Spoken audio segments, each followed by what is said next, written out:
The first scream pierced the morning mist like a blade through silk, shattering the peaceful silence that had blanketed the kingdom of Ethermore for centuries.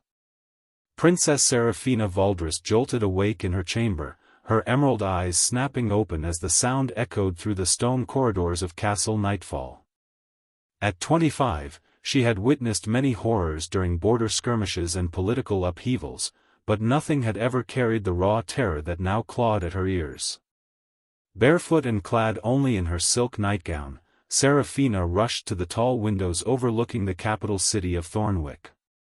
What she saw below made her blood turn to ice. The cobblestone streets, usually bustling with merchants and children playing, were now painted crimson. Bodies lay scattered like broken dolls, and among them moved figures that defied all natural law. The dead walked again, their movements jerky and unnatural, their mouths agape in eternal hunger. "Your Highness." The door burst open as her personal guard, Captain Thaddeus Grimwald, stumbled into the room. His usually pristine armor was splattered with dark stains, and his weathered face bore fresh scratches. "The city, it's overrun. We must evacuate you immediately." Seraphina turned from the window, her mind racing. Her father, King Aldric, was away negotiating treaties in the northern provinces. Her younger brother, Prince Cassius, was leading a diplomatic mission to the eastern kingdoms. The responsibility of protecting 40,000 souls now rested squarely on her shoulders. "Tell me everything, Thaddeus. How did this begin?" The grizzled captain wiped blood from a cut above his eye. "It started at the docks before dawn. Merchant ship from the Shadowlands arrived with what we thought was plague victims. But these weren't sick people, Princess. They were already dead, yet they moved. They attacked the dock workers, and within hours." He gestured helplessly toward the window. Seraphina's mind, trained in strategy and statecraft since childhood, began forming plans even as her heart hammered against her ribs. "The northern wall? Still holds, but barely. Commander Lysander Blackthorn has assembled what remains of the garrison there. The eastern and southern gates have fallen." She moved to her wardrobe, pulling out her riding leathers and the ceremonial sword her grandfather had gifted her. "Send word to every able-bodied citizen to retreat to the castle. Open the armory to anyone who can hold a weapon. And find me General Cordelia Ironheart immediately. Princess, with respect, we should be fleeing, not. We flee, and we condemn thousands to death." Seraphina's voice carried the authority of royal blood, but also something deeper, the fierce protectiveness of a leader who truly loved her people. "These are our subjects, our responsibility. I will not abandon them to become food for these abominations." As she dressed, her thoughts turned to the ancient texts she had studied in the castle's vast library.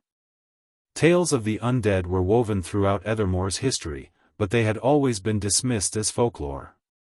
Her tutor, the scholar Maestro Octavius Darkwada, had often spoken of the old magics that once protected the realm. Perhaps those dusty tomes held answers. The sound of splintering wood echoed from below as the castle's main doors groaned under assault. Through her window, Seraphina could see a growing horde of the undead pressing against the fortress walls. Their numbers seemed endless, a sea of rotting flesh and yellowed bone that stretched beyond the city limits. Among them, she spotted faces she recognized: Baker Cornelius, who had always saved her sweet rolls, young Elena who tended the royal gardens, even some of her own guards who had fallen defending the gates. "They retain some memory," she murmured, noting how the creatures seemed drawn specifically to the castle rather than wandering aimlessly. "They remember what they valued in life." Captain Grimwald buckled on his sword belt. "What do you mean, Your Highness? Look how they move toward the castle with purpose. They're not just mindless beasts."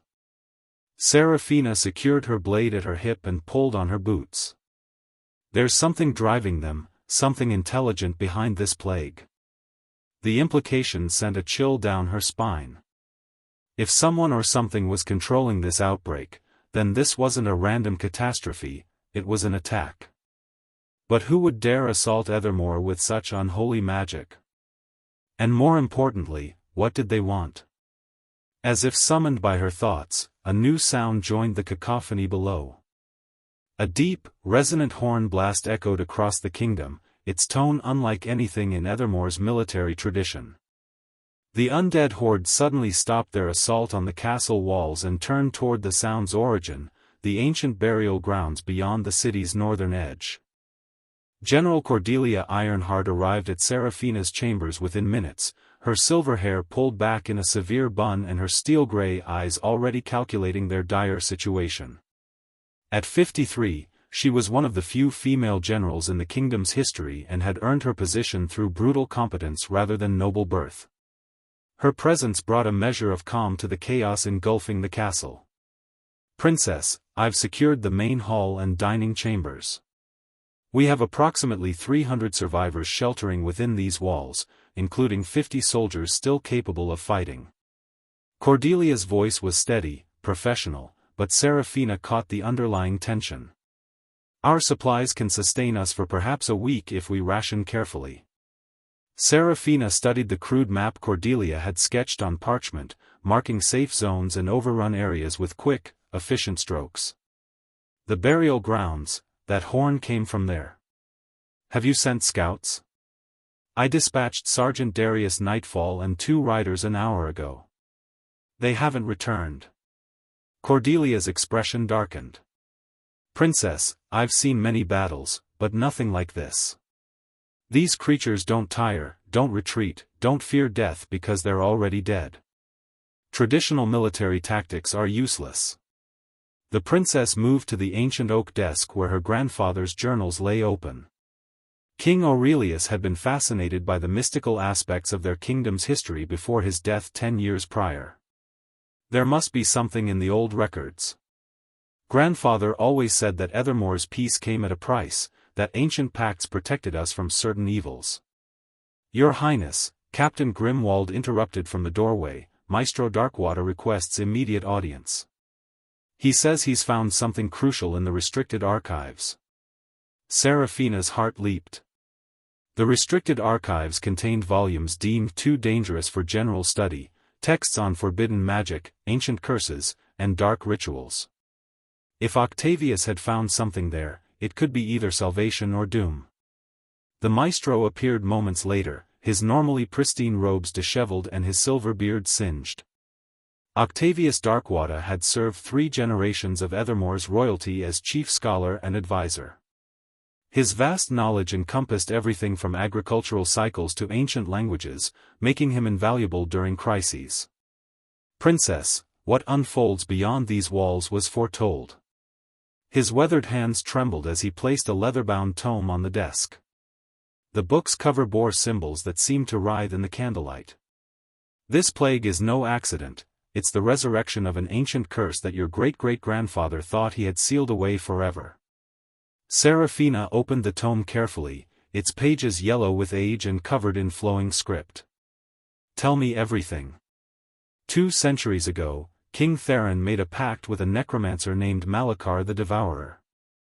The kingdom faced invasion from 3 neighboring realms simultaneously. Desperate for power, Theron agreed to let Malachar raise an army of the dead to defend Ethermore. Octavius pointed to an illustration depicting skeletal warriors rising from graves. The undead army was victorious, but Malachar demanded payment, the souls of Ethermore's people upon their deaths. General Ironheart leaned closer. How was the pact broken? King Theron's daughter, Princess Evangeline, discovered that Malachar had been manipulating the neighboring kingdoms to attack, orchestrating the entire crisis to trap Ethermore in his web. She sacrificed her own life to seal the necromancer in the ancient burial grounds, binding his power with her royal blood. Octavius's voice dropped to a whisper. But the binding was only meant to last until a descendant of equal power and purity chose to renew it. The implication struck Seraphina like a physical blow. "You're saying I'm meant to repeat Princess Evangeline's sacrifice?" "Not necessarily. The texts suggest alternatives, but they require resources we may not possess. Octavius turned to a page covered in ritual diagrams. The necromancer's prison is weakening. Each death in the kingdom feeds his power, and he's now strong enough to raise the recently deceased. If we don't act within 3 days, his influence will spread beyond our borders. Through the windows, the sounds of battle intensified. Seraphina could hear Commander Blackthorn shouting orders to defenders on the walls, the clash of steel against bone, and the inhuman moans of the growing horde. Every fallen defender would join their enemies within minutes, making their situation increasingly hopeless. What are these alternatives? Seraphina demanded. Ancient artifacts scattered across the kingdom, relics of power that could potentially contain Malachar without requiring royal sacrifice. But retrieving them would mean venturing into the heart of the undead plague. Octavius traced the locations on a detailed map. The scepter of banishment lies in the Temple of Luminera, surrounded by hostile territory. The crown of binding rests in the mountain crypts, 3 days' ride under normal circumstances. And the blade of severance is in Malachar's own tomb, Seraphina finished, reading ahead. At the center of the burial grounds where this all began. The room fell silent except for the distant sounds of siege. Seraphina looked around at the faces of those who had served her family faithfully, Cordelia with her unwavering loyalty, Grimwald with his protective devotion, and Octavius with his vast wisdom. All were prepared to follow her into certain death if she commanded it. But as she stared at the ancient tome's pages, a different plan began forming in her mind. One that might save her people without requiring her death, though it would demand something perhaps even more precious. Dawn of the second day brought no relief to the besieged castle. Seraphina stood atop the highest tower, watching the undead masses that now surrounded Nightfall completely. Their numbers had tripled overnight as the plague spread to outlying villages, and among the shuffling corpses, she spotted mounted figures, undead knights riding skeletal horses, their armor rusted but their weapons still deadly. Princess, Commander Lysander Blackthorn climbed the narrow stone steps to join her. The young commander bore fresh wounds from the night's fighting, but his blue eyes remained determined. My scouts report undead activity at the Temple of Luminera. If we're to retrieve that scepter, we must move soon before Malachar strengthens his hold there. Seraphina had spent the night studying Octavius's ancient texts, learning that the scepter of banishment had been crafted by Ethermore's first mages to contain supernatural threats. Unlike the other artifacts, it didn't require royal blood to activate, merely someone pure of heart and strong of will. It represented their best hope for fighting back without her death. "How many riders can we spare?" she asked, though she already knew the answer would be depressingly few. 12 of my best cavalry, plus yourself if you insist on this madness." Lysander's tone carried the resignation of a soldier who recognized inevitable orders. "We'll need to break through the siege lines and ride hard. The temple is only an hour's journey, but we'll be pursued by every undead creature between here and there." Seraphina turned from the parapet, her decision crystallizing. "What of the southern postern gate?" "Still clear, but barely. Captain Minerva Stormwind's archers have kept that section relatively safe." Lysander paused. "Princess, I must speak plainly. This mission is likely suicide. Your people need you alive and safe within these walls." Seraphina's jaw tightened. "My people need hope, Commander. They need to see their princess fighting rather than cowering behind stone walls while they suffer." She gestured toward the courtyard below, where families huddled around meager fires, children crying for parents who would never return. "Every hour we delay, more innocents die and rise to serve our enemy." General Ironheart approached, having overheard their conversation. "If you're determined to attempt this, take my lieutenant, Casimir Shadowfrost. He knows the back roads better than anyone, and his sword work is exceptional." Her weathered face showed grudging approval. "But I want contingencies. If you fall, who leads the kingdom?" The question hit Seraphina like a physical blow. With her father and brother absent, she was the sole royal heir present. Her death would leave Ethermore without legitimate leadership just when unity was most crucial. Yet inaction might doom them all anyway. Octavius will serve as regent until my father returns, she decided. The maestro has the wisdom and knowledge needed to continue research into stopping this plague. Preparations began immediately. The selected cavalry donned the lightest armor available, prioritizing speed over protection. Their horses, the finest warhorses in the royal stables, were fitted with blessed iron shoes that Octavius had hastily enchanted using techniques from the ancient texts. Weapons were anointed with holy oils and wrapped in blessed cloth. As Seraphina secured her own armor, a set of ceremonial plate that had belonged to Princess Evangeline, she felt the weight of history settling on her shoulders. The metal was lighter than modern armor but somehow felt more substantial, as if infused with the courage of its previous owner. Your Highness, Maestro Darkwater appeared beside her horse as she prepared to mount.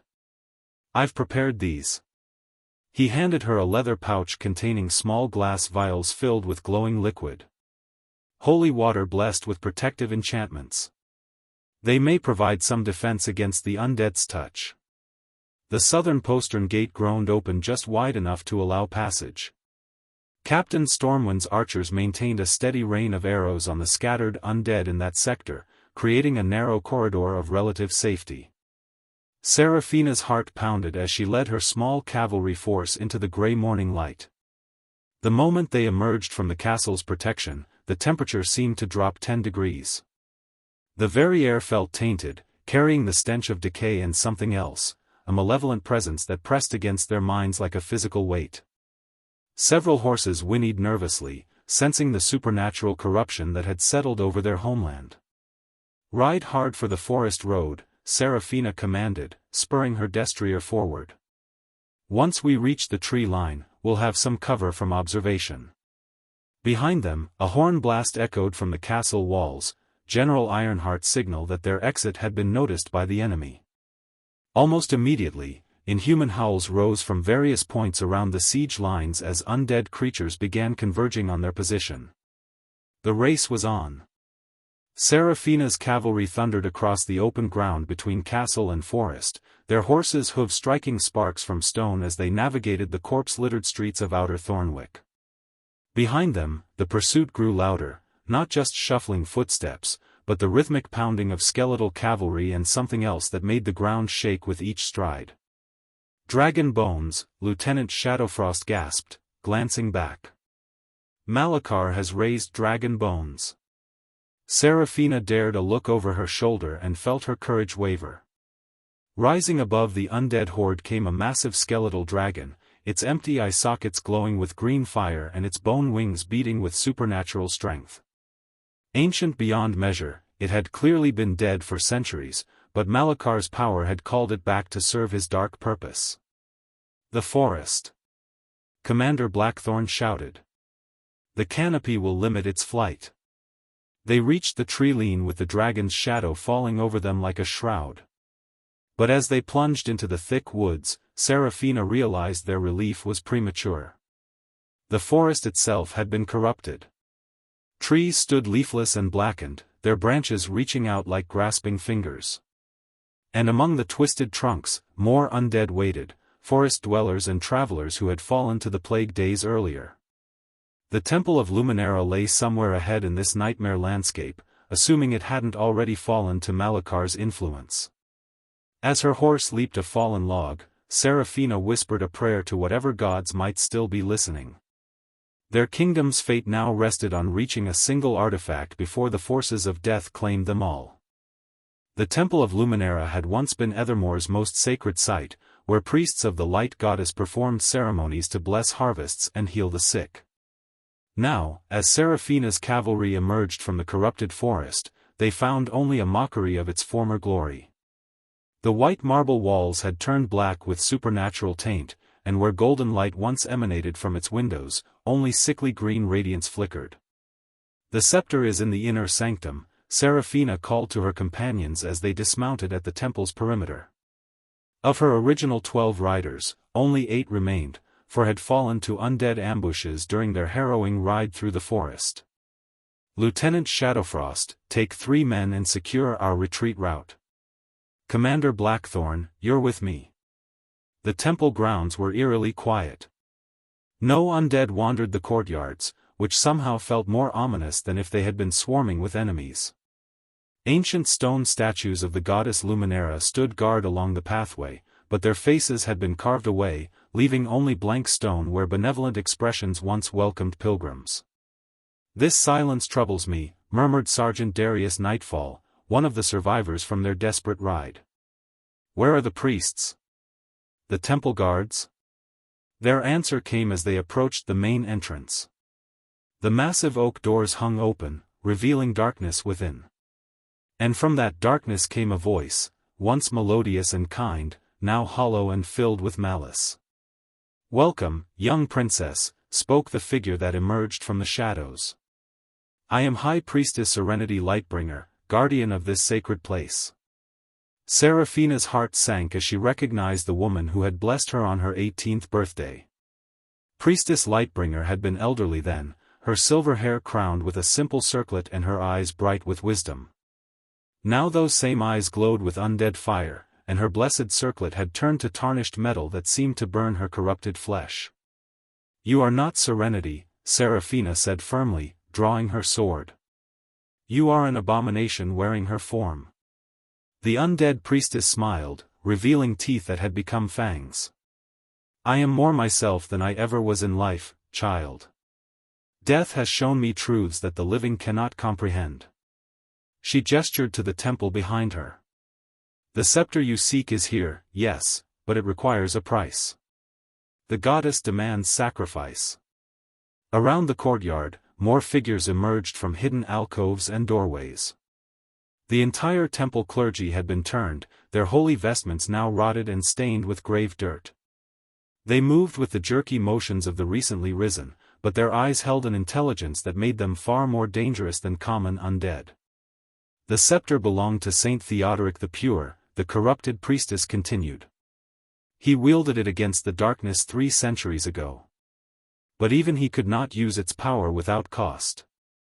Her voice dropped to a whisper that somehow carried across the entire courtyard. "Royal blood, freely given. The same price Princess Evangeline paid to seal Malachar the first time." Commander Blackthorn stepped protectively in front of Seraphina. "We'll find another way. There has to be another way." The undead priestess laughed, a sound like bones rattling in a tomb. "There is no other way. The old magics demand their due. Blood calls to blood, and royal blood holds power that common folk cannot fathom." She raised her hands, and the other corrupted clergy began to chant in a language that predated the kingdom itself. Seraphina felt the air grow thick with malevolent energy.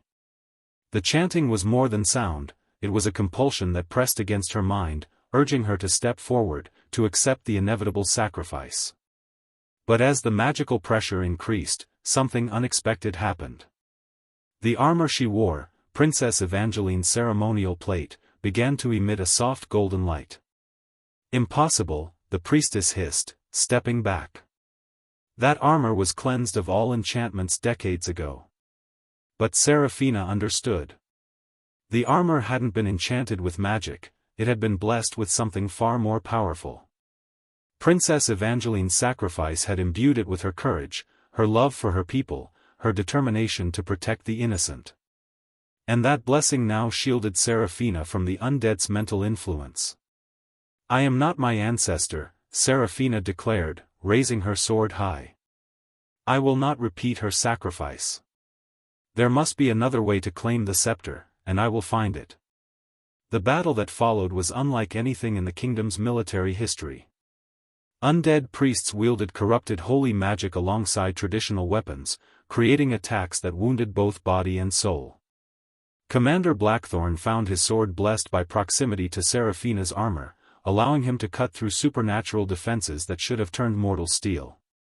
As they fought their way into the temple proper, Seraphina noticed disturbing details about their enemies. The undead clergy retained their memories and personalities but had been twisted by Malachar's influence. They spoke of theological concepts but perverted them, turning love into possession, mercy into weakness, hope into delusion. The inner sanctum, Blackthorn gasped, pointing ahead as they reached the temple's heart. The scepter must be there. The chamber that housed the scepter of banishment was a circular room dominated by a massive altar. Upon that altar, surrounded by protective wards that still glowed with golden light, lay a staff of pure silver topped with a crystal that pulsed with inner radiance. But between them and their goal stood the most challenging opponent yet. High Priestess Lightbringer had transformed further, her corruption now complete. She stood nearly 8 feet tall, her flesh turned gray and marble-like, her eyes burning with unholy power. In her hands, she held a staff of blackened bone that radiated malevolent energy. "You cannot take what was never meant for mortal hands," she intoned. "The goddess herself will strike you down for your presumption." But as Seraphina stepped toward the altar, the golden wards recognized something in her, not royal blood or magical power, but something simpler and more profound. They recognized a ruler who truly loved her people, who would sacrifice everything to save them, who chose hope over despair even in the darkest hour. The scepter of banishment rose from the altar of its own accord, floating through the air to settle gently in Seraphina's outstretched hand.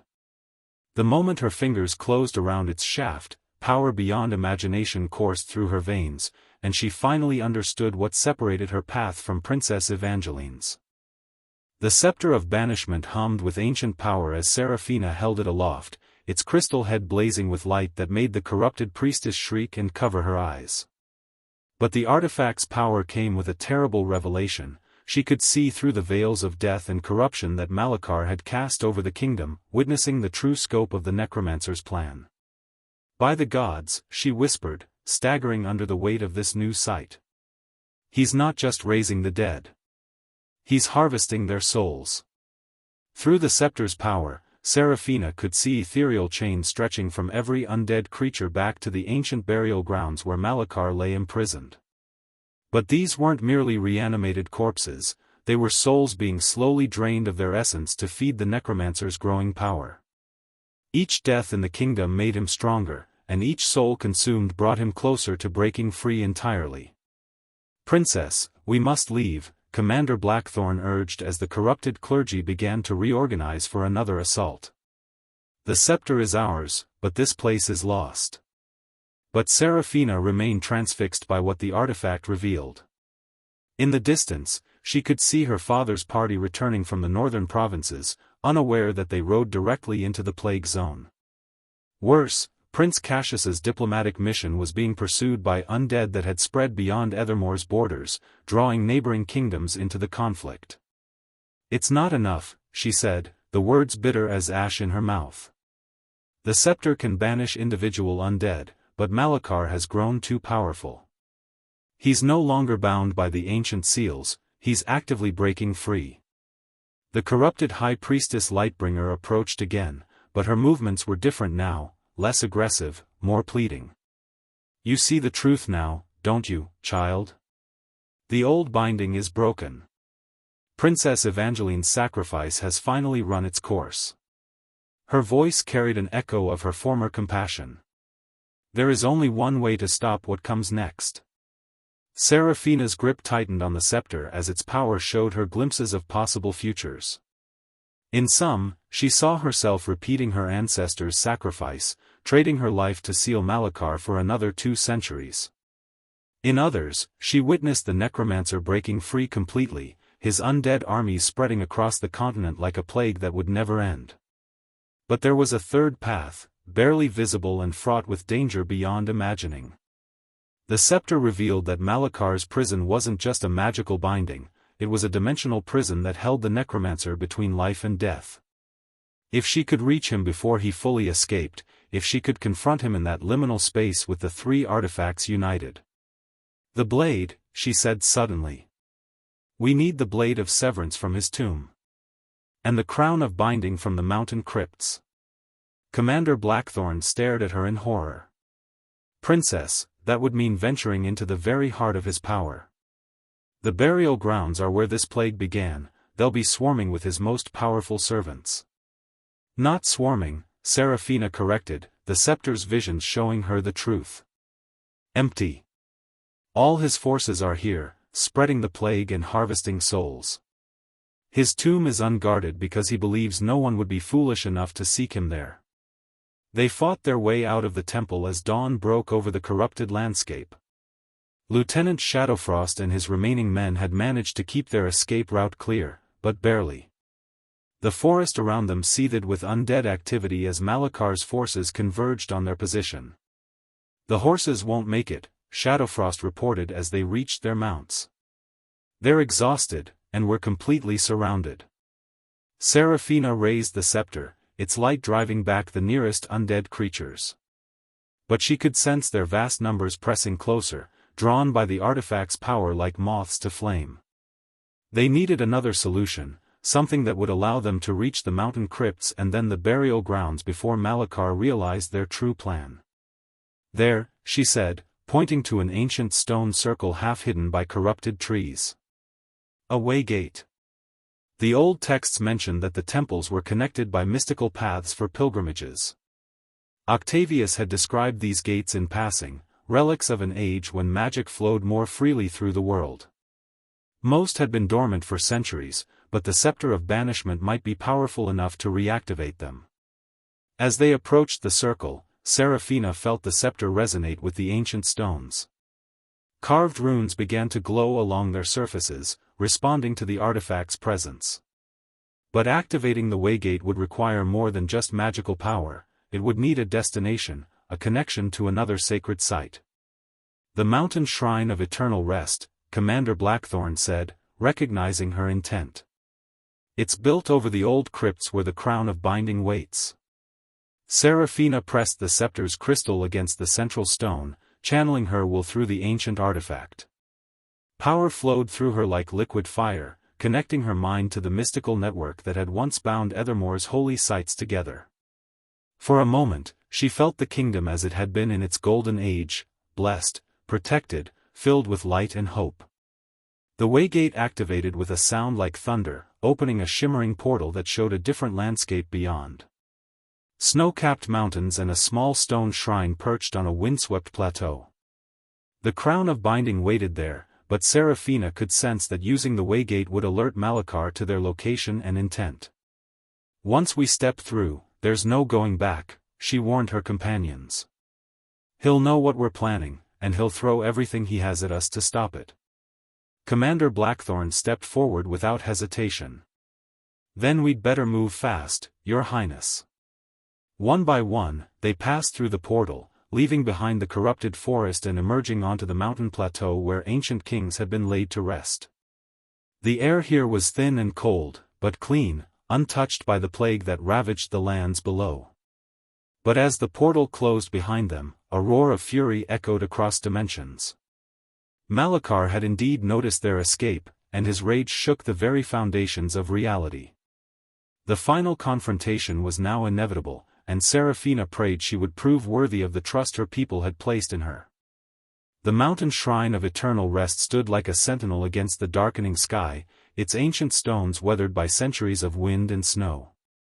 As Seraphina and her companions approached the entrance, they could feel the weight of countless royal souls who had found their final peace within these crypts. But today, even this sacred place felt tainted by Malakar's growing influence. The crown of binding was placed here by King Aurelius the Wise after the last great war against the shadow creatures, Seraphina explained as they descended the narrow stone steps into the mountain's heart. Legend says it can compel obedience from any supernatural entity, but only when worn by one of royal blood. The crypt stretched deeper than she had expected, carved directly into the living rock and lined with alcoves containing the remains of Ethermore's greatest rulers. Each tomb bore intricate engravings detailing the monarch's achievements, but many of the carvings seemed to shift and writhe in the torchlight, as if the very history of the kingdom was being rewritten by dark forces. Commander Blackthorn paused before one particular tomb, his face grim. "Princess, look at this. King Theron's inscription has changed." Where once the stone had praised Theron's military victories and wise rule, new words had appeared in flowing script. "Here lies the fool king who bound his realm to darkness eternal." The implication sent chills down Serafina's spine. If Malakar's power could alter historical records carved in blessed stone, then his influence reached across time itself. He's rewriting the past to serve his purposes, she realized. Making it appear that Ethermore was always meant to fall to darkness, that resistance is futile. They found the crown of binding in the deepest chamber, resting on a pedestal surrounded by the tombs of the kingdom's first rulers. The artifact was smaller than Serafina had expected, a simple circlet of silver and iron inscribed with binding runes that seemed to pulse with their own inner light. But as she approached, she felt its immense power radiating through the scepter of banishment. The moment her fingers touched the crown, visions flooded her mind. She saw King Aurelius confronting creatures of living shadow, the crown blazing on his brow as he commanded them to return to the void. She witnessed Queen Miraleth using its power to bind a rogue dragon that threatened the capital. And she saw Princess Evangeline in her final moments, crown and scepter united as she sealed Malakar away. But there was something else in the visions, a warning from Princess Evangeline herself. The crown's power came with a terrible price, it bound the wearer's soul to whatever they commanded. To compel absolute obedience from Malakar would mean linking her essence to his forever, sharing his imprisonment if she failed to destroy him completely. "Your Highness," Lieutenant Shadowfrost called urgently from the chamber entrance. "We have movement outside. Something large is climbing the mountain." Through the mystical sight granted by the scepter, Serafina saw what approached, the skeletal dragon they had encountered earlier, now bearing a rider. The figure astride the undead Wyrm war armor that had once been magnificent but was now corroded by centuries of death. She recognized him from the ancient texts, Sir Mordent Gravewalker, Malakar's most powerful Death Knight and the Necromancer's first successful creation. "He's found us," Serafina said, placing the crown of binding on her head. The moment it settled into place, she felt its power merge with the scepter's, creating a connection that transcended the physical world. Through this link, she could sense every undead creature in the kingdom, and she could sense Malakar himself, still partially imprisoned but growing stronger by the hour. The mountain shook as the skeletal dragon landed outside the shrine. Sir Gravewalker's voice echoed through the stone passages, carrying the authority of the grave. "Princess Serafina of Ethermore, you will surrender the artifacts and submit to your true master. Your defiance only delays the inevitable." Instead of responding, Serafina used the crown's power to probe the Death Knight's bindings.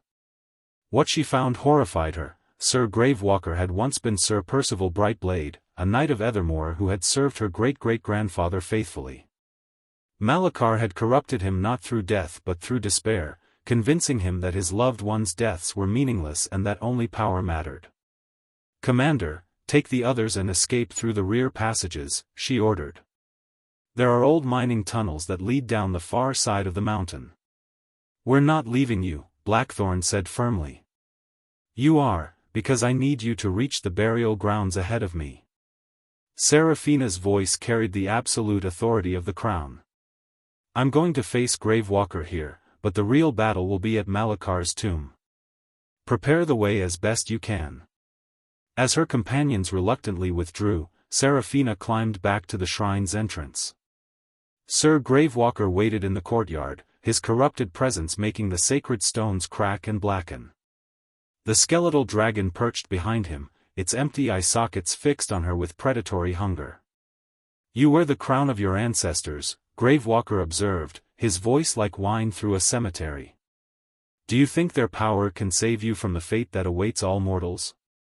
"I think," Serafina replied, raising the scepter, "that some things are worth fighting for, even in the face of death." The battle that followed was as much spiritual as physical. Gravewalker wielded necromantic magic that tried to drain her life force while his enchanted blade sought to corrupt her soul. But the crown and scepter together created a barrier of pure will that turned aside his darkest attacks. More importantly, the artifacts allowed her to see through the lies Malakar had used to corrupt the knight. She witnessed Sir Percival's original nobility, his love for his family, his genuine desire to protect the innocent. These memories had been buried under centuries of false despair, but they still existed within the Death Knight's soul. "You were Sir Percival Brightblade," she called out as their weapons clashed.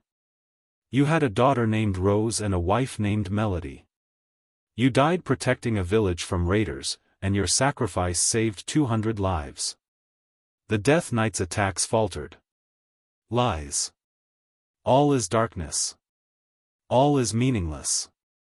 Your daughter lived to be 83 and founded the kingdom's first orphanage," Seraphina continued, the crown showing her glimpses of the true history. "Your wife remarried a kind man who helped raise your child with love and honor. Your sacrifice created generations of happiness." With each truth she spoke, Gravewalker's corrupted form began to crack, revealing glimpses of the noble knight trapped within. Finally, as the sun set behind the mountains, the false darkness shattered completely. Sir Percival Brightblade stood before her for one brief moment, his armor shining and his eyes clear. "Thank you," he whispered, before crumbling to blessed dust that scattered on the mountain wind. The skeletal dragon, freed from its master's control, simply lay down and allowed its bones to return to the eternal rest they had been denied. Seraphina stood alone in the courtyard, two of the three artifacts now in her possession, knowing that the hardest trial still lay ahead. The ancient burial grounds of Ethermore stretched beneath a moonless sky, their weathered monuments casting twisted shadows across ground that had been consecrated centuries ago but now pulsed with malevolent energy. Seraphina approached on foot, having left her horse at the edge of the corruption zone where the very air seemed to thicken with supernatural dread. The crown of binding felt heavy on her brow, and the scepter of banishment trembled in her grip as both artifacts resonated with the immense dark power emanating from the central mausoleum. Commander Blackthorn and the surviving members of her party had prepared as much as possible, using blessed oils to create protective circles and setting up strategic positions around the perimeter. But as Seraphina walked the ancient path toward Malakar's tomb, she knew this final confrontation would be hers alone to face. The necromancer's mausoleum had once been the grandest tomb in the royal cemetery, built for a forgotten king whose name had been stripped from all records. Now it served as a prison that was rapidly becoming insufficient. The stone walls bulged outward with each of Malakar's attempts to break free, and cracks spread like spider webs across the blessed marble. Through these fissures, an sickly green light pulsed in rhythm with an otherworldly heartbeat. As Seraphina descended the tomb steps, the temperature dropped until her breath misted in the air. The walls were carved with protective wards that had been placed by Princess Evangeline during her sacrifice 2 centuries ago, but most now lay broken or corrupted. Only the deepest seals remained intact, and she could sense that they would fail within hours. "You have come at last," Malakar's voice echoed from the depths, no longer muffled by stone and spell. "The blood of Ethermore's royalty calls to me like a beacon. How thoughtful of you to bring yourself willingly to my domain." The inner chamber was vast, its ceiling lost in shadow that seemed to move with predatory hunger. At the chamber's heart stood a sarcophagus of black granite, its lid partially shifted as Malakar fought against the last bindings that held him. The blade of severance lay on the tomb's surface, exactly where Princess Evangeline had placed it as the final component of the original seal. But the necromancer himself was no longer entirely contained. His essence had partially manifested as a towering figure of shadow and bone, his eyes burning with green fire that spoke of centuries of accumulated rage. When he had been merely human, Malakar had been driven by ambition and the desire for power. Now, after 200 years of imprisonment, he had become something far worse, a creature of pure malevolence that sought not just conquest but the complete annihilation of life itself. Princess Evangeline thought she was clever, Malakar continued as Seraphina approached the altar. "Binding me between life and death, making my existence a perpetual torment. But suffering teaches many lessons, young princess. It teaches that mercy is weakness, that hope is delusion, and that in the end, all things must submit to entropy." Seraphina reached for the blade of severance, and the moment her fingers closed around its hilt, the 3 artifacts completed their mystical trinity. Power beyond mortal comprehension flowed through her, showing her the truth of what Malakar had become and what it would take to stop him permanently. The necromancer was no longer truly alive, but neither was he dead. His soul existed in a state between states, making him nearly invulnerable to conventional weapons or magic. The blade of severance could cut the ties that bound him to the mortal realm, the crown of binding could compel his obedience, and the scepter of banishment could cast him into the void. But using all three artifacts together required a conduit of immense spiritual strength, and the price would be sharing his exile from existence. "I see you understand now," Malachar said, his laughter like the sound of falling tombstones. "To banish me completely, you must accompany me into the void. You can save your kingdom, princess, but you can never return to it." Seraphina thought of her people cowering in the castle, of her father riding unknowingly toward disaster, of all the innocents who had already fallen to the plague. She thought of Commander Blackthorn and his unwavering loyalty, of General Ironheart and her tactical brilliance, of Maestro Darkwater and his vast wisdom. All of them had served the crown faithfully, and now it was her turn to serve them. "There is one difference between us, Malachar," she said, raising the three artifacts. "You seek power for its own sake. I seek it to protect those I love." The final battle was not fought with sword and spell, but with will and purpose. As Seraphina channeled the artifact's combined power, she felt Malachar's consciousness pressing against hers, trying to corrupt her resolve with whispers of doubt and despair. He showed her visions of her kingdom falling anyway, of her sacrifice being meaningless, of future generations forgetting her entirely. But against these dark visions, she held fast to memories of light, children playing in the castle gardens, festivals where nobles and commoners celebrated together, quiet moments with her family where love mattered more than power. These memories gave her strength that no dark magic could touch. The binding began. Using the crown's authority, she compelled Malachar to remain still as the blade severed his connections to the mortal realm. The scepter opened a portal to the void beyond existence, a place where neither life nor death held meaning. And as the necromancer was drawn inexorably toward banishment, Seraphina felt herself being pulled along. "Wait," Malachar suddenly said, his voice losing its malevolent tone. "You would truly sacrifice yourself for mortals who will die anyway in mere decades? What is the point of such a gesture?" "The point," Seraphina replied as the void began to claim them both, "is that love given freely is the only thing that makes existence meaningful. You never understood that, and that's why you'll never truly win." As they fell together into the space between spaces, Seraphina's last sight of the mortal realm was the tomb's chamber filling with golden light, the three artifacts releasing their stored power to cleanse the burial grounds completely. The plague would end, the undead would find peace, and her kingdom would be safe. In the castle, Maestro Darkwater felt the moment of Seraphina's sacrifice and wept openly for the first time in 50 years. Commander Blackthorn stood in silent salute as the undead army simply crumbled to dust around him. And across the kingdom, people felt a weight they hadn't realized they were carrying suddenly lift from their souls. Seraphina's body was never found. The tomb chamber contained only the three artifacts, now powerless but somehow still warm to the touch. King Aldrich returned to find his daughter gone and his kingdom saved, and in his grief, he commissioned the greatest monument in Ethermore's history, not to memorialize Seraphina's death, but to celebrate her love. The inscription simply read, "Here in spirit rests Princess Seraphina Valdris, who chose to light a candle rather than curse the darkness." But sometimes, on nights when the moon is full and the wind carries the scent of spring flowers, people swear they can hear her laughter echoing through the castle halls, as if love itself had found a way to transcend even the void between worlds. And in that space beyond existence, two souls continue their eternal struggle, one seeking dominion over death, the other proving that some lights can never be extinguished.